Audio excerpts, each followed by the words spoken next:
Matagumpay nga po mga idol na nakumbinse ng Golden State Warriors si Stephen Curry na manatili sa kanilang team ng mas matagal matapos itong kumuha at pumirma ng bagong extension, at katulad ng kanilang pinangako sa kanya, gagawin nila ang lahat upang maging competitive ang kanilang lineup. Ito rin naman ang mismong rason bakit kumuha sila ng ilang mga key player upang hindi na sila dumepende ng husto kay Stephen Curry. Kung inyo nga pong napansin mga idol, isa sa mga rason bakit hindi nakapasok ang Golden State sa playoffs last season dahil masyado nga silang dumepende sa kanyang opensa. At yan ang kanilang gagawin ngayong season since alam nga po nila kailangan na nito ng tulong sa kanyang edad. Well, hindi na naman nga bumabata ang edad ng kanilang superstar at unti-unti na naman nga pong humihina ang katawan nito, kaya mas kailangan nga nito ng katulong sa kanilang lineup. Sa kabilang banda naman, marami nga po ang nagdududa ngayon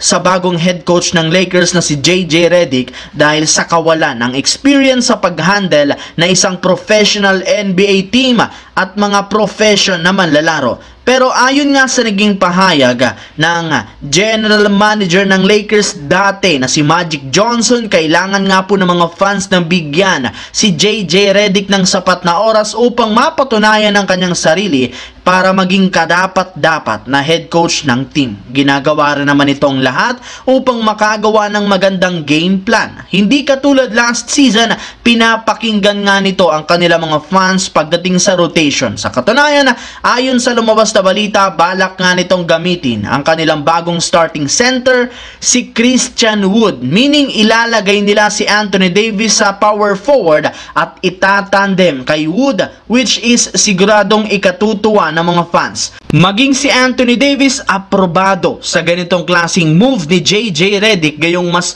may papakita nga nito ang kanyang tunay na potensyal sa ilalim ng basket. Samantala, alam naman nga ninyo, isa nga po ang Memphis Grizzlies sa mga pinakamalas na team sa NBA season last year dahil bukod sa pagkakasuspende ni Ja Morant at pagkakaroon nito ng season-ending injury, sunod-sunod na naman nga po silang nagtamo ng injury ang halos lahat sa kanilang lineup. Kaya ito na nga mismo ang dahilan bakit maaga silang bumagsak sa West at hindi nakapasok sa playoffs. At sa pagpunta ng kanilang bagong season, nagkaroon nga po ng mas malaki na namang pag-asa ang kanilang organisasyon na magkakaroon ng mas magandang championship run sa inaasahang pagbabalik ni Ja Morant. Syempre, mas matured, mas eksperyensado na rin naman nga ngayon ang kasalukuyang lineup sa pagkakaroon ng mga veterano. Ngunit hindi inaasahan, bago pa magsimula ang season, nagkaroon nga agad sila ng bagong problema matapos ilabas ang balita